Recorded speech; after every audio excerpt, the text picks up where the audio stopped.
Welcome to Sab's podcast. I'm your host, Sabrinasalvati. My special guest tonight is Maurice Carney. He is the co-founder of Friends of the Congo. Welcome, Maurice. Thank you so much for coming on. Thank you. It's my pleasure. Pleasure to be on with you.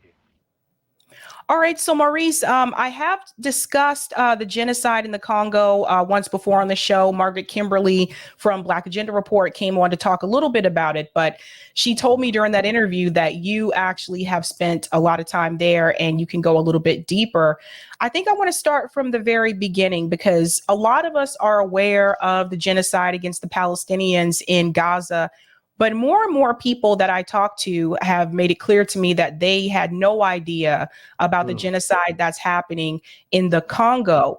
Could we start from the very beginning? Could you explain to everyone how did this start to take place in the first place? Sure. The most recent atrocities that have been committed in the Congo really got to start in 1996. And it's a product of the Rwandan genocide from 1994, where those who committed the genocide in Rwanda crossed the border into the Congo. And the triumphant ones coming out of the genocide, led by Paul Kagame, the current president of Rwanda, pursued those who were responsible for the genocide in Rwanda. And he did this by crossing into the Congo. It was then called Zaire. And not only did he pursue those responsible for the genocide, but he also went after women, children, the sick. And this happened in 1996. He invaded the Congo in collaboration with Uganda, Yoweri Museveni, Uganda, also Burundi, and at the time, Angola took part in that invasion. And ostensibly, the invasion would overthrow the longtime dictators and backed by the United States, Joseph Desiree Mobutu. And so you said, just want to interject for just a second. You said a lot of times this has been backed by the United States government. No, actually the overthrow of Mobutu. Mobutu is backed by the United States for over 3 decades. After the United States mounted the largest covert action in the world in the 1960s to overthrow and assassinate Congo's first democratically elected prime minister, Patrice Lumumba, then the United States went on to install a dictatorship over the Congolese people for 3 decades. Now, when the United States, and that dictatorship was headed up by Joseph Desiree Mobutu, who was an agent of the CIA, was on the CIA's payroll initially, and then he became president of the Congo when the United States installed him. And not only did they install him, but they maintained him in power for over 3 decades. A recent book that just came out that lays this out pretty good is a book called The Lumumba Plot. And the Lumumba Plot is written by a gentleman by the name of Stuart Reed. And he goes on to make the argument that the conditions that we see the Congo in today, the United States is directly responsible because it was the United States that installed the dictatorship that ran the country into the ground. And whenever the Congolese rose up to get rid of the dictatorship, then the U.S. would go in and crush the dissent. Now, so that's another example of the U.S. government intervening in foreign countries. Oh, absolutely. It comes, a lot of people, it's kind of interesting because a lot of people know about the role the U.S. played in overthrowing Mossadegh in Iran or Allende in Chile, or even the overthrow of the leader in Guatemala. But interestingly enough, people do not put the Congo in there. And the Congo probably stands head and shoulders above those other overthrows of democratically elected leaders by the CIA. Reason being, because the Congo was so destroyed as a result of the overthrow of Lumumba. because in his book, Chief of Station Congo, the Larry Devlin, who was the the CIA chief of station in the Congo, who was primarily responsible for the overthrow of Lumumba, he said that not only said that we had to overthrow Lumumba, because if we didn't overthrow Lumumba, not only would we have lost Congo, we would have lost all of Africa. See, both the enemies of Africa and the friends of Africa are clear about the centrality of Congo for the future of the African continent because of its strategic location in the heart of the African continent, because of its size. It is one of the largest countries on the continent, the second largest in terms of area, fourth largest in terms of population. It's the size of Western Europe, and it's spectacularly wealthy, arguably the richest country on the planet in terms of natural resources. Economists say there's some $24 trillion of natural resources in the Congo. And Nkrumah, at the time in the 1960s, he actually wrote a book about the Congo and the centrality of the Congo to Africa called The Challenge of Congo. Because Nkrumah had the project of the United States of Africa. And he had an agreement with Patrice Lumumba that Congo would serve as the capital and certainly the industrial engine that would drive the development of the African continent. So the CIA's overthrow of Lumumba and then subsequent installation of Mobutu wasn't solely disastrous for the Congo, but for the promise of Africa as well. So the U.S. had installed this dictator for over 3 decades, and by the end of the Cold War, you found that there are democratic movements popping up throughout the continent. And the same happened in the Congo, where they had what they call national sovereign conferences, where there's a bottom-up democratic movement to remove this dictator, Mobutu, that was backed by the United States.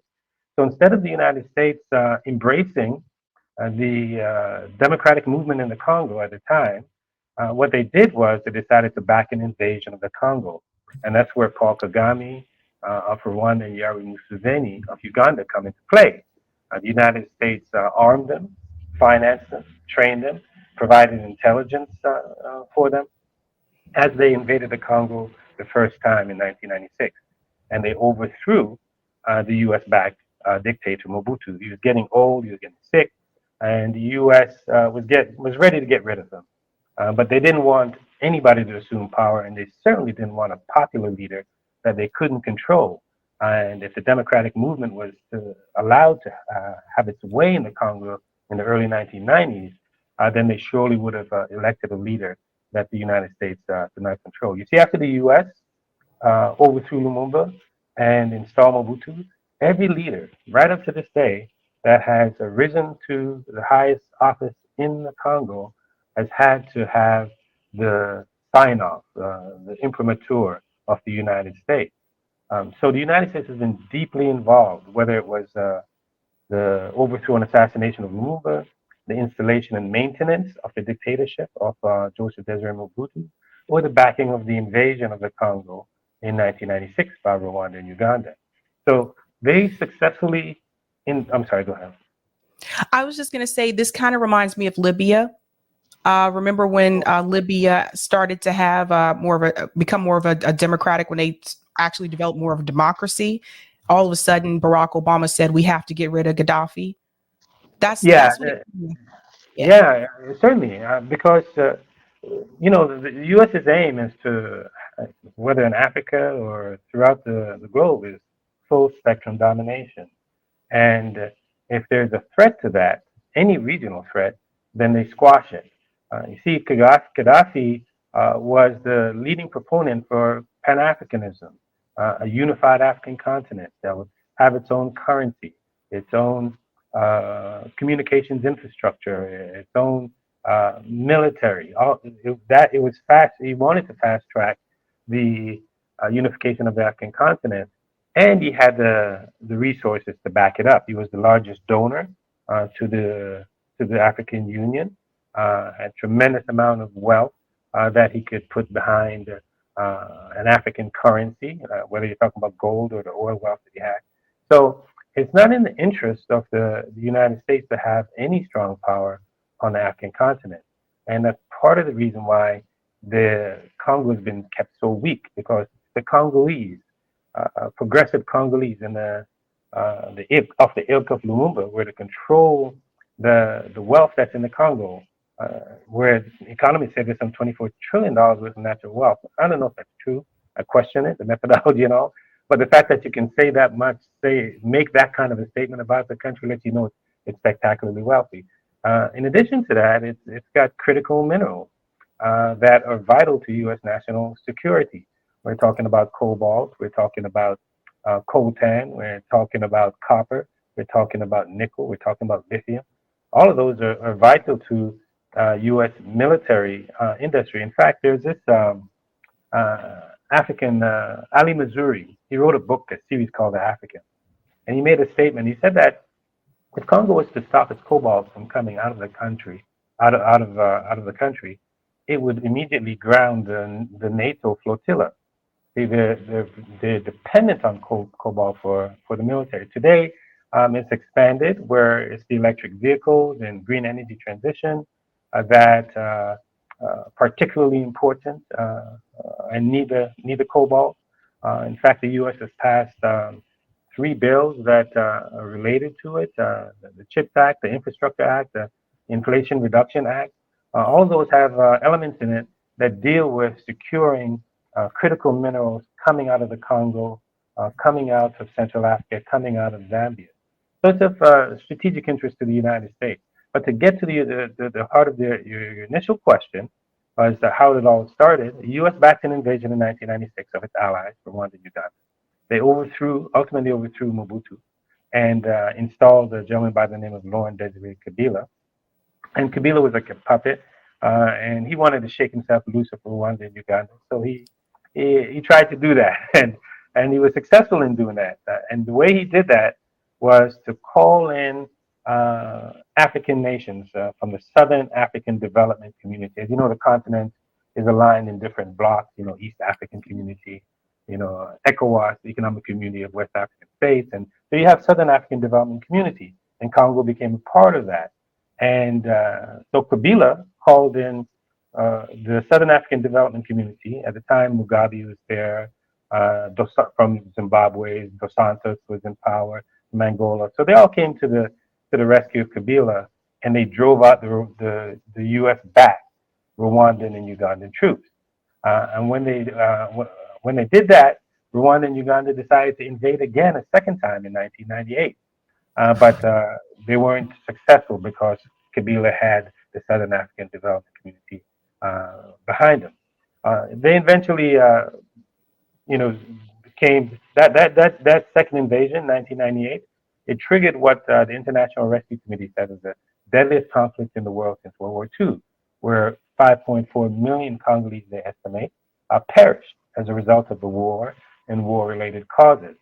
So from the 1996 first invasion, 1998 second invasion, that triggered what we see in the Congo today, and there's tremendous loss of life, at least 6 million dead since 1996. Now, there was a peace treaty in 2002, and between Rwanda, Uganda, the Congo, they all signed a peace treaty. But during the time that Rwanda and Uganda occupied Congo, they were able to siphon out, plunder the resources of the Congo. In the case of Uganda, they were able to extract timber and gold in particular. In the case of Rwanda, they were able to extract tin, wolframite. They were able to extract coltan in particular. So when you look at the books of these countries over the years from 1996 right up to today, you see these minerals, the export in these minerals have shot up exponentially to the point where Rwanda has become the #1 producer of coltan in the world. Now, when the peace treaty occurred in 2002, and Rwanda and Uganda wanted to maintain interests in the Congo, what they did was they mounted proxy militia groups that they supported in the Congo. And right up to this day, 25 years later, Rwanda still supports the proxy militia groups in the Congo. The latest one is called the M23. They supported them 10 years ago when President Obama was in office. And There's a lot of pressure put on Obama to do something about it because when he was a senator, he wrote he wrote a bill that got turned into law that called on the United States government to withhold aid from any country that destabilizes the Congo. And U.S. ally Rwanda and Uganda were doing that. So a lot of pressure was put on him, and he withheld $200,000 in military aid, which is nothing, right? But what that did was it triggered other countries, European countries, to withhold tens of millions of dollars from Rwanda, and that helped to squelch the M23. But they weren't all how can I say they weren't all contained in the Congo. Some of them went back to Uganda, some of them went back to Rwanda, and since 2021 they've been resuscitated. So what we've seen since 1996 is a quarter century war of aggression and plunder, led by U.S. allies in Central Africa. And in fact, it's because these countries are U.S. allies, because the United States over the years has run diplomatic and political interference on behalf of these countries so that they wouldn't be held to account, so that justice wouldn't be delivered, and in fact, so that the impunity would continue. Primarily because of that, this conflict and the suffering on the part of the Congolese people have been able to continue. Even as we speak today, Paul Kagame, the president of Rwanda, was at the National Breakfast Club in Washington, National Prayer Breakfast in Washington, D.C. I think he was the keynote. And it was reported that he's looking to enter into some kind of a partnership with the Congressional Black Caucus. So even though he has the blood of millions of Africans on his hands, even though it's been documented time and time again by a whole slew of a group of experts reports, the United States still supports Kagame, and for good reasons. We can get into some of the reasons why they do. But that's really the backdrop to the suffering that we see in the Congo, where you have up to 7 million people who have been internally displaced, and millions have perished since 1996. But it has happened in a tremendous amount of silence and relative obscurity for a whole host of reasons that has to do with white supremacy, racism, has to do with the devaluing of Black life, has to do with the fact that the U.S. Has a role to play in it. So the corporate media is not as critical. And mind you, if it was the Chinese or the Russian who were backing Rwanda, it would be all over the news, right? About the atrocities that they are triggering in the heart of the African continent. But because it's the U.S., it's not as widely known. And you don't even hear much about this on mainstream media. I mean, you're hearing about Israel and Gaza a lot partly because it involves Israel, but also because there have been mass protests all across the world, right, in support of the Palestinian people. But one of the things that you mentioned were the resources. And I found this article here from Al Jazeera.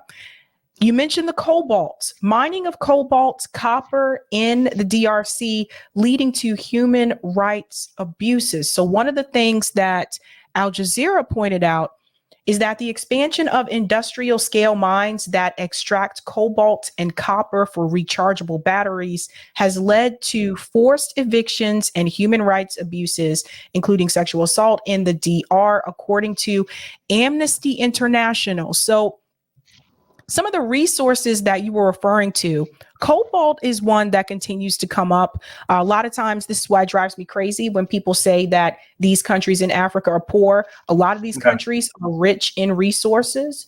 And you can see this all for yourself. I'm sure you've seen as well. And that's why it really, really bothers me. So again, here we have another country that is rich in resources, but other countries in the West, like the US, are trying to find ways to extract these resources. Could you explain to people, why is cobalt so significant? Why that one? Yeah, cobalt, well, the short answer is it's a essential ingredient in rechargeable batteries. That you really can't have the rechargeable batteries without the cobalt. And Congo produces 70% of the world's cobalt.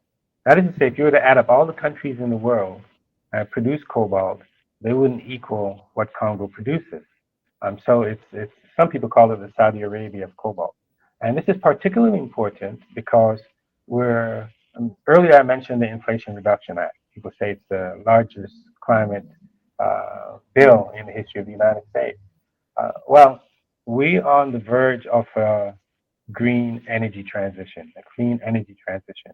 When we saw the United Auto Workers and 350.org and the Sierra Club and all of them unite to talk about demanding that the workers they said the workers at the top of the EV supply chain, the electric vehicle supply chain, be protected as we move from the combustion engine to electric vehicles. So we saw how the labor, climate, progressive forces rallied around the auto workers so that they would have a soft landing, so to speak, and be able to still have a viable income after this transition. Well, there is no top of the electric vehicle supply chain without the bottom of the electric vehicle supply chain. Electric vehicles would not exist without Congo's cobalt. And at the bottom of the supply chain, we say there are three Ds that are pervasive at the bottom of the supply chain. One D is death. The second is destruction. The third is displacement. Death, artisanal miners, those who are mining with their hands, they account for about 20% or so of the cobalt that comes out of the Congo. And they go into tunnels that go tens of meters into the ground. They're cave-ins. All of these minerals are radioactive. So the women who are in there and the children who are in the mine, they're affected with tremendous devastation to their health. The women in the Congo have the highest There are metal. children. There are Yes, children in yes. the mine. That Amnesty report that you cited talked about child labor. In fact, there's a suit in the U.S. courts right now that's being brought against 5 tech companies, against Apple, against Microsoft, against Google, against Dell, and against Tesla for purchasing minerals that that use child labor in the Congo. And the suit is being brought by the International Right Advocates on behalf of 14 Congolese children who either died or were injured and their families for these companies who benefit from Congo's minerals. In fact, there's an interview that with Tim Cook maybe about a month ago, the CEO of Apple, and he was asked directly, do you source minerals from the Congo that has child labor on it? And he says categorically no. But it's false. He cannot say that because New York University Stern's School of Business, they did a study in February of 2023 where they documented that any minerals coming out of the Congo, cobalt, there's no company that can say that it's not tainted by child labor, because what happens is the industrial mined minerals and the artisanal mined minerals, and that's where you have the child labor component, they get mixed together before they even leave the country. And there's absolutely no way of distinguishing what comes from the industrial mine and what comes from the artisanal mine. So Apple, Dell, Microsoft, none of them can say that they're sourcing minerals from the Congo that doesn't have child labor in it. If you're sourcing minerals from the Congo, it's highly likely it has child labor. At the very least, you cannot say it doesn't have child labor. So the point is, though, that at the bottom of the supply chain, you know how you talked about earlier, there's silence around the tremendous loss of life in the Congo. We're talking about the deadliest conflict in the world since World War II, and people don't even know about it. Well, the same thing that comes with these resources, right? Because there is no green energy transition without Congo's resources. It's fundamental to our way of life, right? But yet we're not connected to it. We're not aware of it. So you even have advocates, progressives, labor unions and climate justice folks. When they advocate, they're silent about the Congo. They're advocating at the top of the supply chain, when in fact there is no top without a bottom.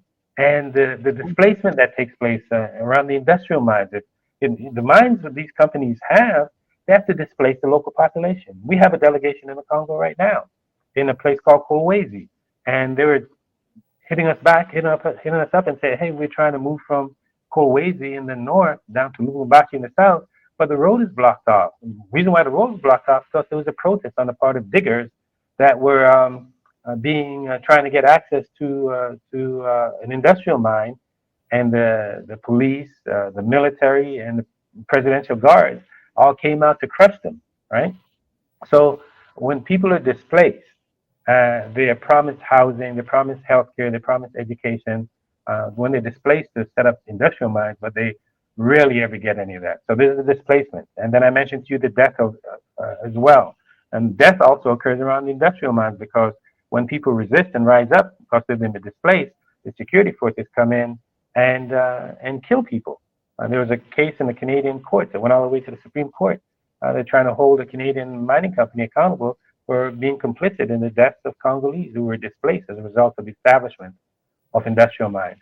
And then we talk about the destruction, the environment, the toxic waste that goes into the water system that actually literally kills all the fish in the water, pollutes the water so it's no longer drinkable. There's dust that comes from the industrial mine that goes, floats in the air and lands on plants, and it just destroys the plants and the soil, so you're not able to farm and produce food. So all this is happening at the bottom of the supply chain. So one of the things that we're pushing is for these progressives, the climate justice folks, the labor folks, to acknowledge, right, that there is no top of the supply chain without a bottom, and there's a tremendous amount of suffering taking place at the bottom of the supply chain. And at the very least, we ought to amplify these voices, tell these stories, so that they can be taken into consideration when we talk about developing policy around a green energy transition. Governor Gavin Newsom in California, he's saying that California is going to be combustion free by 2035. Can't do that without Congo. So, but we don't hear Gavin Newsom, we don't hear the elected officials, we don't hear folks in California talking about it. So that's why we're going into to the students. We're talking to grassroots folks, those who are involved in climate justice activism, involved in labor, and saying, hey, if you're going to have a carbon-free California by 2035, what of the Congolese? What of the Congolese where the World Bank says 70 million of the 100 million people in the country live on less than $2.15 a day, when they're in arguably the richest country on the planet?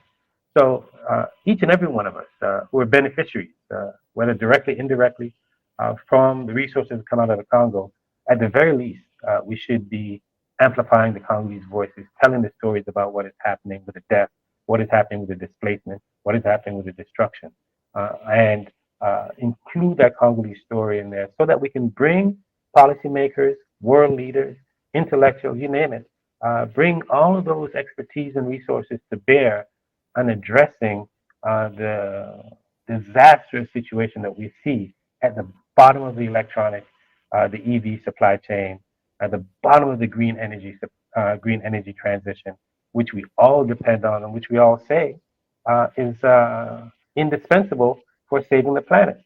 Now, interestingly enough, with the Congo, that's just one side of why Congo is so critical to each and every one of us, because the country is also part of the second largest rainforest in the world.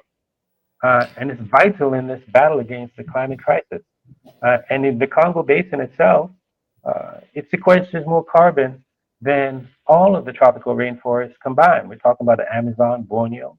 And in addition to that, they have what in the Congo Basin, what they call the peatlands. The peatlands is a carbon bomb. It's a result of sediment and debris developing over thousands of years, and it traps carbon in the soil. And there's enough carbon trapped in the soil and the peatlands in the Congo to account for about 20 years of pollution coming from the U.S. as a result of usage of combustion engines.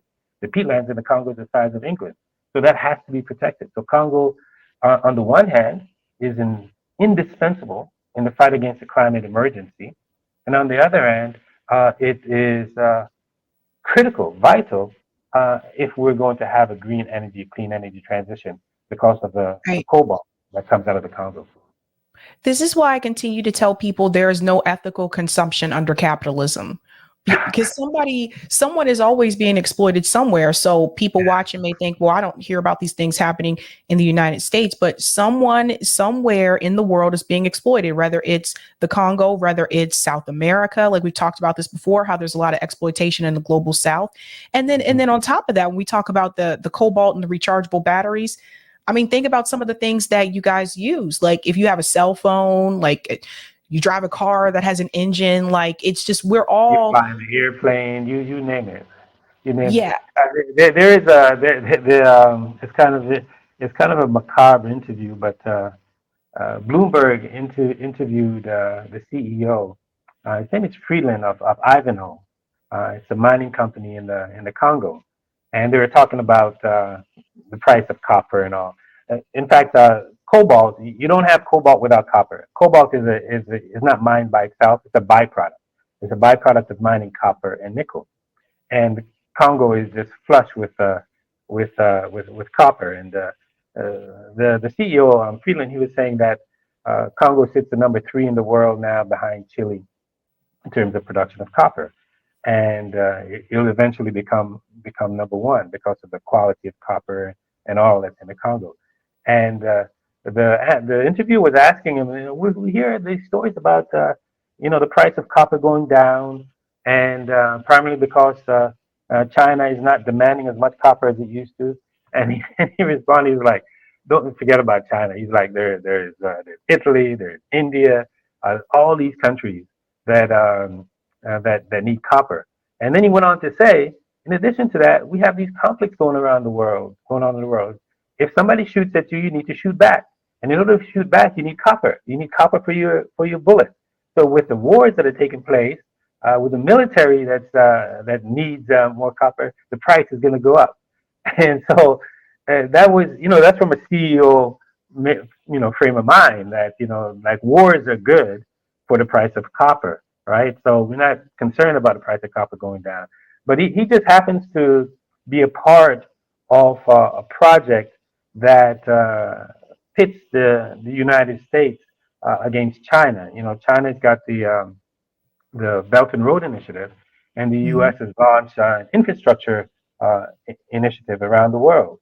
And Congo is one of the testing grounds for it, where they have, the United States has invested in transporting copper from the heart of the copper belt in the interior of the Congo right out to the Atlantic Ocean through Congo and Angola. It's called the Lobito corridor. And Ivanhoe Mines is a part of that effort. That just in December of 2023, they made the first shipment out. And what that does is that it provides the United States access to what it calls critical minerals, and they're able to get it out cheaper, less expensive, and in less time, because before you'd either have to go down through South Africa, through the Cape of Good Hope and get it out there, or go through Tanzania and get it out there. But this direct line, which is part of infrastructure initiative by the United States and the European Union to secure access to critical minerals to power this green energy transition. The Ivanhoe Mines is one of the companies that is a part of this whole initiative. So there's really there's a corporate interest, there's geostrategic interest, there's a range of interests that are arrayed against the Congolese people, unfortunately. Wow. Well, Maurice, who do you feel people should follow? Because like I said, mainstream media really isn't touching this. We're talking about millions of people that have been killed in the Congo. Like I said, there's a lot of coverage about Israel and Gaza because it involves Israel, and the U.S. has a vested interest there. But in reference to, I would say, news outlets or journalists, and besides yourself, that are following this, who do you feel that people should follow to stay up to date in reference to what's happening in the Congo? Definitely follow us on all of the on at least 3 social media. I shouldn't say all of the social media, at least 3 social media. At Congo Friends on Twitter, Instagram, and Facebook. That's at Congo Friends, because what we do is we aggregate news from different sources. And we also connected with a network of journalists in the Congo who are reporting about what's happening in different parts of the country. And part of the silence, too, I have to say, even though it's not necessarily a major part, the Congo is French speaking. So there's a language barrier. So we've assembled English-speaking journalists to get English news out. The Breakthrough News does a good job of covering the Congo, and certainly Black Agenda Reports. That's a primary destination. The Black Agenda Report, Black Agenda Radio. We write for them, and a number of other people write around the Congo about them, about what's happening in the Congo. So those are some sources, English sources that I would recommend. Friends of the Congo, our website, friendsofcongo.org, Black Agenda Report, Breakthrough News. They all provide good reporting coming out of the Congo. People's Dispatch is another one that provides good reporting coming out of the Congo. Awesome. All right, Maurice, thank you so much for coming on. We'll be following. Yes, please. Thank you. Thank you for having us. Bye. All right. Bye-bye. All right, guys, lots of information there. I want to go ahead to some of the comments here. Thank you. Negro 489 says, as a Congolese man, I appreciate it, Sabs. You are welcome. JB says, hello, everyone. Solidarity with the people of the Congo. Forehead kisses. Eric, I'll come back to that one. Suzanne says, yes, Sabby, we can't have any productive societies besides us unless they are a U.S. puppet state, well-behaved and serving our agendas. Interesting point there, Suzanne. And thank you for the super chat, Suzanne. Knowledgeable guests providing important context. Thank you. I agree. Thank you, NY Varsity. So Israeli is doing a genocide, and instead of providing aid, none being allowed, we give aid to Israel.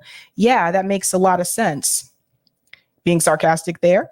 And thank you, Eric. African intercommunalism equals Pan-Africanism 2.0. Adona says, thank you for covering this, Sabby. It's all connected to the imperialistic savagery we are witnessing. Yes, I agree. Thank you, Lorez. Demand for these metals is so high because of our tech and wasteful culture. There's no reason to get a new phone every 1 or 2 years. I'm using a phone from 2018, still good. That's a good point, Lorez. Thank you, Dina. Thanks for keeping us informed. And thank you for this, New York as well. Can't we exploit people and pay them? We give billions to Nazis in Ukraine. Can't pay them for what we use every day. I don't think anyone should be exploited. And Soccer Papa says, Sabby, please try to get Emer Za on. I will check that out as well.